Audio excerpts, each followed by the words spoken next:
Hello everyone, myself Rahul Pawar. Welcome back to the channel. बेटा आज की वीडियो में डिस्कस करेंगे हेनरीज लॉ। हेनरीज लॉ का पूरा कॉन्सेप्ट यहाँ पे रहेगा। बहुत ही अमेजिंग वीडियो होने वाली है क्योंकि इस वीडियो में आपको सॉल्युबिलिटी से स्टार्ट करूंगा, बिल्कुल बेसिक से स्टार्ट करूंगा। हेनरीज लॉ का सारा कॉन्सेप्ट यहाँ पे रहेगा और एप्लीकेशंस ऑफ हेनरीज लॉ तक ये वीडियो रहेगा। पूरा वीडियो देखना, हेनरीज लॉ आपको एकदम क्लियर हो जाएगा, समझ में आ जाएगा। जैसा कि मैंने कहा सॉल्युबिलिटी से स्टार्ट करते हैं। तो सॉल्युबिलिटी होती क्या है? सॉल्युबिलिटी को समझने के लिए आप ना एक कंटेनर ले लो। उस कंटेनर के अंदर हमने लिया एक solvent, for example water. Water के अंदर एक सॉल्यूट हमने ऐड करना स्टार्ट करना है और सॉल्यूट भी यहां पे पर्टिकुलर हम कर लेते हैं। वो सॉल्यूट हमारा रहेगा फॉर एग्जांपल सोडियम क्लोराइड। आपने वाटर के अंदर सोडियम क्लोराइड ऐड करना स्टार्ट करना है। 1 स्पून आप ऐड करेंगे, 2 स्पून आप ऐड करेंगे, 3 स्पून आप ऐड करेंगे। आप देखेंगे कि सोडियम क्लोराइड बहुत इजीली उसमें डिजॉल्व होता जा रहा है।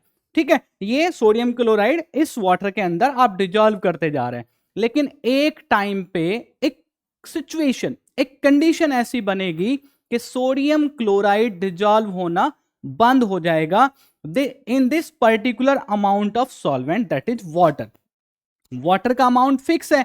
उस फिक्स्ड अमाउंट ऑफ वाटर के अंदर जो सॉल्यूट आप ऐड कर रहे हैं, वो सॉल्यूट जितना भी मैक्सिमम अमाउंट डिजॉल्व हो सकता था वो हो गया। उसके बाद अब वो डिजॉल्व होना बंद हो जाता है। ऐसी एक सिचुएशन बनती है, ऐसी एक कंडीशन बनती है। तो आपने पर्टिकुलर टेम्परेचर, पर्टिकुलर प्रेशर पे एक मैक्सिमम अमाउंट सॉल्यूट का डिजॉल्व किया इस सॉल्वेंट के अंदर, जो कि फिक्स्ड अमाउंट में है। इसी अमाउंट को, जो मैक्सिमम अमाउंट ऑफ सॉल्यूट है, that can be dissolve in a definite amount of solvent at a particular temperature and pressure. इसी को हम क्या कहते हैं बेटा? यही हमारी उस सॉल्यूट की उस पर्टिकुलर सॉल्वेंट के अंदर सॉल्युबिलिटी होती है। It is the maximum amount, जैसा कि आपने सुना, मैंने बताया, it is the maximum amount of solute. Solute आपका सॉलिड हो सकता है, लिक्विड हो सकता है, गैस हो सकता है, इसके बारे में बात करेंगे। That can dissolve in a specific amount of solvent at a given temperature and pressure to form a saturated solution. ठीक है, ये हमने सॉल्यूट लिया, सॉल्वेंट लिया, दोनों को मिक्स किया और हमने बना दिया एक सैचुरेटेड सॉल्यूशन। बात समझ में आ गई? ठीक है, ये सॉल्युबिलिटी है। मैक्सिमम अमाउंट किसी भी सॉल्यूट का एक पर्टिकुलर अमाउंट ऑफ सॉल्वेंट में डिजॉल्व हो जाता है, उससे ज्यादा अमाउंट डिजॉल्व नहीं हो पाता एक पर्टिकुलर टेम्परेचर और प्रेशर पे। यही जो अमाउंट है सॉल्यूट का बेटा, इसी को हम क्या कहते हैं? सॉल्युबिलिटी कहते हैं। क्लियर हुई बात? ठीक है, इसके बाद बात करते हैं कि कौन से फैक्टर्स हैं। बेटा ध्यान से सुनो, कौन से फैक्टर्स हैं जो सॉल्युबिलिटी को अफेक्ट करते हैं? इसमें बेटा 4 फैक्टर हैं, ध्यान से देखना आप। पहला फैक्टर है नेचर ऑफ सॉल्यूट, दूसरा नेचर ऑफ सॉल्वेंट, यानी कि सॉल्यूट और सॉल्वेंट का नेचर कैसा है। ठीक है, इसके बारे में बात करेंगे। टेम्परेचर, टेम्परेचर का क्या इफेक्ट होता है, प्रेशर का क्या इफेक्ट होता है। ठीक है, तो सबसे पहले बात करता हूं मैं टेम्परेचर की। ठीक, सबसे पहले बात करते हैं टेम्परेचर की। देखो, टेम्परेचर के बेसिस पे 2 तरह की रिएक्शन होती हैं। एंडोथर्मिक रिएक्शन, एंडोथर्मिक प्रोसेस, क्योंकि हम यहां पे सॉल्युबिलिटी देख रहे हैं, और दूसरा होता है एक्सोथर्मिक प्रोसेस। अब ये स्टेटमेंट आप ध्यान से सुनना। अगर आपका सॉल्युबिलिटी का, डिजोल्यूशन का जो प्रोसेस है वो एंडोथर्मिक है, तो अगर आप टेम्परेचर बढ़ाते हैं तो सॉल्युबिलिटी बेटा उस सॉल्यूट की क्या हो जाएगी? इंक्रीज हो जाएगी। दूसरी बात, अगर आपका डिजोल्यूशन का प्रोसेस कैसा है? एक्सोथर्मिक है, तो टेम्परेचर आपको डिक्रीज करना होगा to increase the solubility of solute in a particular solvent. Temperature वाली बात समझ में आ गई। प्रेशर की बात करते हैं। देखो, प्रेशर का, अगर आपका सॉल्यूट सॉलिड या लिक्विड है ना, तो इन दोनों पे प्रेशर का कोई इफेक्ट नहीं आता, क्योंकि सॉलिड और लिक्विड जो होते हैं इनकंप्रेसिबल इन नेचर होते हैं। तो प्रेशर यहां सॉलिड और लिक्विड की जो सॉल्युबिलिटी है उसको अफेक्ट नहीं करेगा। ठीक है, कहां अफेक्ट करेगा? जब हम गैस की बात करेंगे, जो कि हमने हेनरीज लॉ में करनी है। ठीक है, तो प्रेशर का इफेक्ट कहां देखा जाएगा? जब आपका सॉल्यूट गैसियस फेज में है, यानी कि कोई गैस को आप किसी भी सॉल्वेंट में, वैसे जनरली हम किस में करते हैं, लिक्विड में करते हैं, किसी भी गैस को जब आप लिक्विड में डिजॉल्व कर रहे हैं तब प्रेशर का इफेक्ट वहां पे आपको चेक करना है। अब बात आती है, ये आप सुनो दोनों की बातें, nature of solute, nature of solvent. देखो, जो सॉल्यूट और सॉल्वेंट के नेचर से मतलब है वो है कि जो मॉलिक्यूल्स हैं वो किस तरह के हैं, ठीक है, वहां पे पोलैरिटी है या नहीं है। अगर आपका सॉल्यूट और सॉल्वेंट, ध्यान से सुनना मेरी बात, अगर आपका सॉल्यूट और सॉल्वेंट सेम नेचर के हैं, यानी कि दोनों पोलर हैं, तो डिजोल्यूशन हो जाएगा। अगर आपके दोनों सॉल्यूट और सॉल्वेंट का नेचर जो है वो नॉन पोलर है ना, नॉन पोलर नेचर के हैं, तो डिजॉल्व हो जाएगा आपका सॉल्यूट सॉल्वेंट के अंदर। यानी कि नेचर कैसा होना चाहिए, समझो आप बात को, नेचर कैसा होना चाहिए, सेम होना चाहिए। डिजोल्यूशन के बारे में ये बात है। तो हम इसको सिंपल ये कह सकते हैं, ये आप एनसीईआरटी में पढ़ लोगे, ये हर एक बुक में आपको लिखा हुआ मिलेगा कि बेटा like dissolves like, like dissolves like, जो जिस नेचर का होता है वो उसी नेचर के सॉल्वेंट में डिजॉल्व होता है, ठीक है। पॉलर पॉलर में डिजॉल्व होगा, नॉन पॉलर नॉन पॉलर में डिजॉल्व होगा। समझ में आ गई बात? तो ये चार फैक्टर हैं जो आपके सॉल्यूट की सॉल्युबिलिटी को अफेक्ट करते हैं। मैंने वन बाय वन आपको समझा दिया है। अब बात करते हैं हम हेनरीज लॉ के बारे में, जो कि हमारा टॉपिक है, इंपॉर्टेंट टॉपिक है, ठीक है। समझो आप बात को। देखो हेनरीज लॉ क्या होता है। हेनरीज लॉ में सबसे पहले तो हम ये समझ लें कि किस तरह के सॉल्यूशन की बात कर रहे हैं।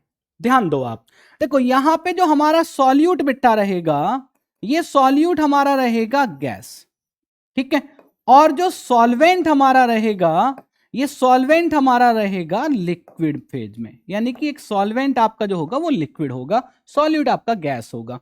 आपने क्या करना है, आपने किसी गैस को किसी लिक्विड में डिसॉल्व करना है और यहां पढ़ना है हेनरीज लॉ, ठीक है। कैसे होती हैं बातें, देखो, the solubility of a gas in a liquid, जैसा कि मैंने आपको बताया, it is directly proportional to the pressure of the gas at a fixed temperature, ठीक है। किसी भी गैस की सॉल्युबिलिटी किसी लिक्विड के अंदर किस बात पे डिपेंड करती है, मैंने आपको बताया फैक्टर कौन सा है, वो प्रेशर है बेटा। प्रेशर अफेक्ट करेगा, जितना ज्यादा प्रेशर आप डालेंगे उतनी ज्यादा गैस उस लिक्विड में डिसॉल्व हो जाएगी एट अ पर्टिकुलर टेम्परेचर। अभी टेम्परेचर की बात हम नहीं कर रहे हैं।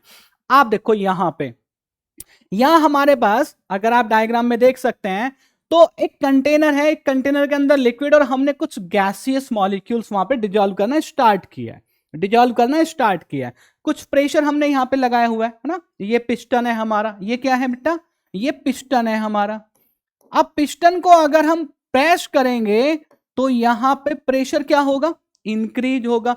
तो आप देखो हमने जैसे प्रेशर इंक्रीज किया, ठीक है, तो यहां number of molecules of gas आपको ज्यादा दिख रहे होंगे, ठीक है, इंक्रीज हो गई ना सॉल्युबिलिटी, सॉल्युबिलिटी इंक्रीज हो गई। यही हेनरीज लॉ, बड़ी सिंपल सी बात है हेनरीज लॉ।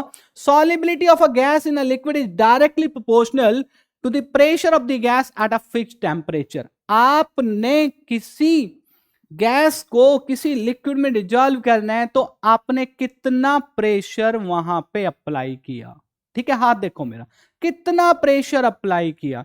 जैसे जैसे आप प्रेशर बढ़ाते जाएंगे आपकी गैस का जो अमाउंट है लिक्विड के अंदर बढ़ता जाएगा। यहां अमाउंट ज्यादा है, यहां अमाउंट कम है। दूसरा, इससे आप रिलेट करेंगे, ये कोल्ड ड्रिंक की बोतल है, ठीक है। अब ये कोल्ड ड्रिंक की बोतल जो पहली वाली है, इसमें कैसे बनती है कोल्ड ड्रिंक, जो हमारे पास है ना कोल्ड वाटर, उसके साथ जो वो एक क्या रहता है, रेजिड्यू रहता है, जो भी कुछ उसका कॉन्सेप्ट होता है। लेकिन हमारे पास क्या है, गैस भी डिजॉल्व होती है इस लिक्विड के अंदर, ठीक है ना, जो भी यहां पे कंटेंट है। अब इस बोतल के ऊपर देखो यहां पे ढक्कन लगा हुआ है ना, लिड लगा हुआ है, कवर किया हुआ हमने बोतल को। अब जब इस बोतल कार्बन डाइऑक्साइड को किसी भी कार्बोनेटेड बेवरेज में, किसी भी सॉफ्ट ड्रिंक में जब हम क्या करते हैं, मिक्स करते हैं, डिजॉल्व करते हैं, तो बेटा वहां पे प्रेशर ज्यादा रहता है। प्रेशर ज्यादा है, यही हेनरीज लॉ है, प्रेशर ज्यादा है, गैस की सॉल्युबिलिटी ज्यादा है, सिंपल सी बात होगी। लेकिन अगर आपने ये ढक्कन खोल दिया, ये लिड खोल दिया, है ना, और जैसे ही आपने ये खोला तो गैस आपकी कहां जाएगी, क्योंकि अंडर प्रेशर वो पर्ज की हुई है, अंडर प्रेशर वो फिल की हुई है, तो यहां से गैस बाहर निकलना शुरू कर देगी। इस बात से आप 102% रिलेट करेंगे, ऐसा आपने बहुत बार होते हुए देखा है। ठीक है, इसका मतलब यह हुआ कि कोई भी गैस किसी लिक्विड के अंदर जब डिजॉल्व करते हैं तो वहां पे हाई प्रेशर रहता है, प्रेशर ज्यादा रहता है। अगर किसी गैस के अमाउंट को हम m से रिप्रेजेंट करते हैं तो P is directly proportional to m। Pressure applied over the solution is directly proportional to the amount of the gas dissolved in the solvent। जितना ज्यादा प्रेशर उतनी ज्यादा गैस डिजॉल्व हो जाएगी। बड़ी सिंपल सी बात कर दी अब मैंने। अब यहां पे एक बात समझेंगे, आगे बढ़ेंगे, है ना। हेनरीज लॉ में क्या है कि जो ये अमाउंट ऑफ गैस है ना, इसको in terms of mole fraction हमने लिया है, समझ गए, in terms of mole fraction हमने लिया। अगली स्लाइड पे जाने से पहले मैं थोड़ी सी बात क्लियर कर दूं, तो यहां पे m को हमने रिप्लेस कर देना है मोल फ्रैक्शन को, जिसको हम काय से या for the sake of simplicity हम x बोल देते हैं। तो p is directly proportional to x हो गया। समझ में आ गई बात? यानी कि प्रेशर कितना डाला उस सॉल्यूशन के अंदर, जो गैस का मोल फ्रैक्शन है वो उतना ज्यादा होगा। ठीक है, अमाउंट को हमने मोल फ्रैक्शन से क्या कर दिया, रिप्लेस कर दिया। समझ में आ गई होगी बात? तो P is directly proportional to mole fraction of the gas.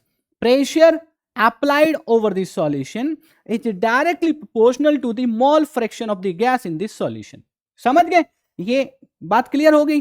अब इसको हम किसी भी तरह से लिख सकते हैं, x is directly proportional to p या p is directly proportional to x। इसमें कोई दिक्कत नहीं है ना, ठीक है, क्योंकि एक दूसरे के क्या है, डायरेक्टली प्रोपोर्शनल है। तो कई बार ऐसे भी आपको देखने को मिलेगा।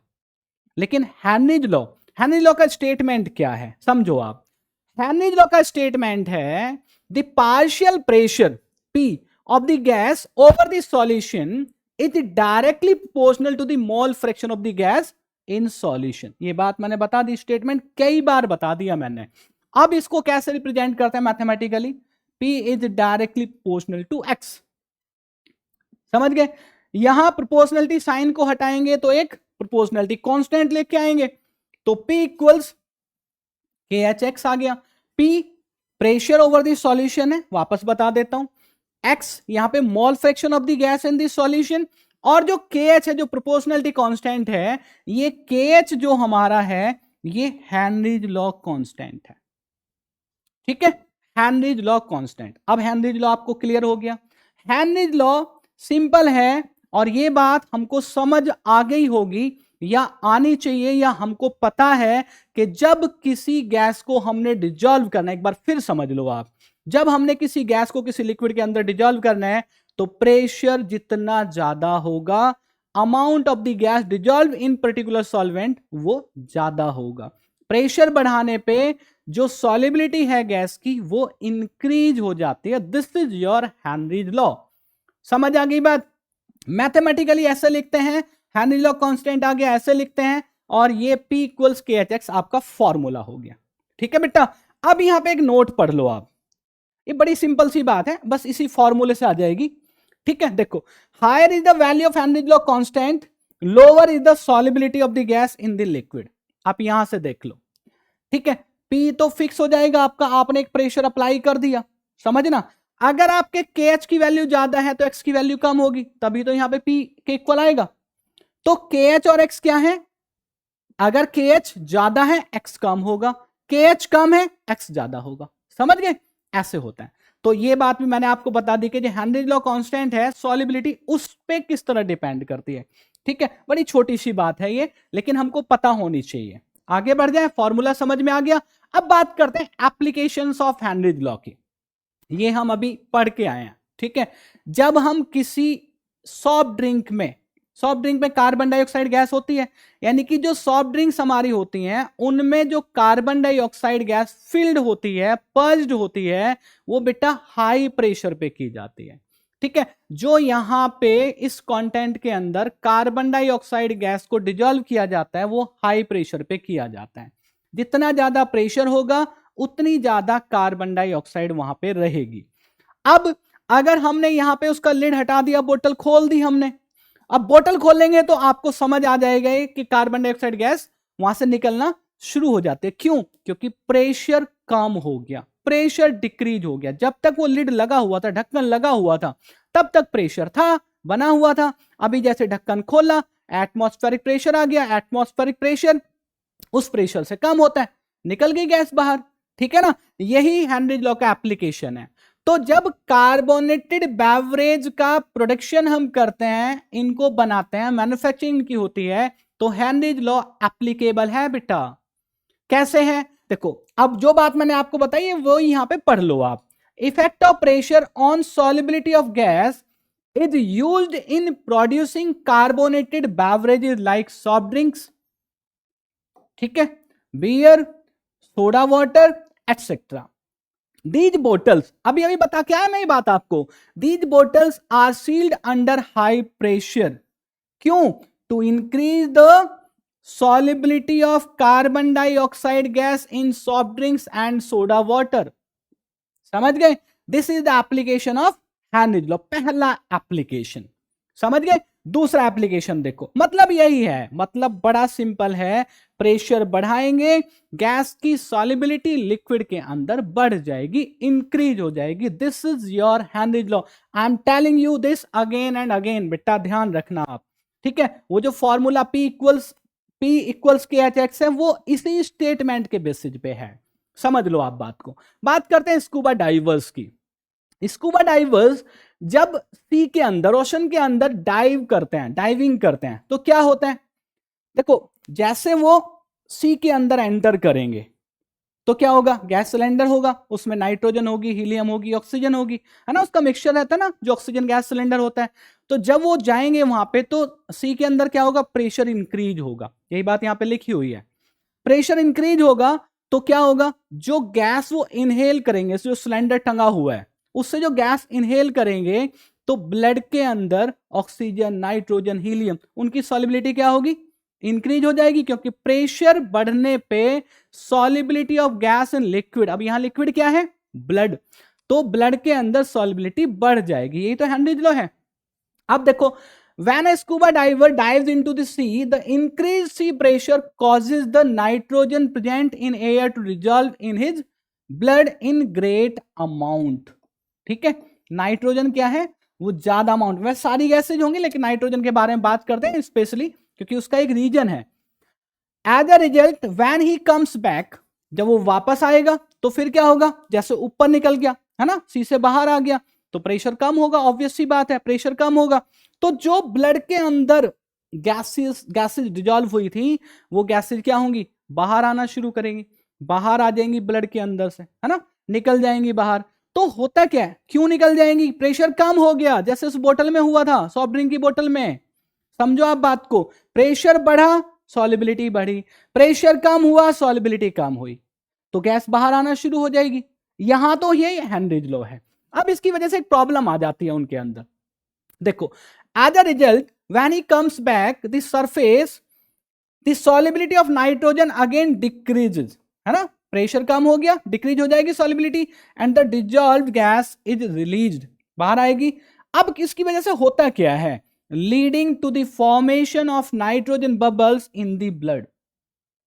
ठीक है ना, जिसकी वजह से क्या होता है? वहां जो ब्लड के अंदर वेन्स होती है ना, जो वेन्स होती हैं उनके अंदर ब्लड रहता है, तो वहां क्या हो जाएगा?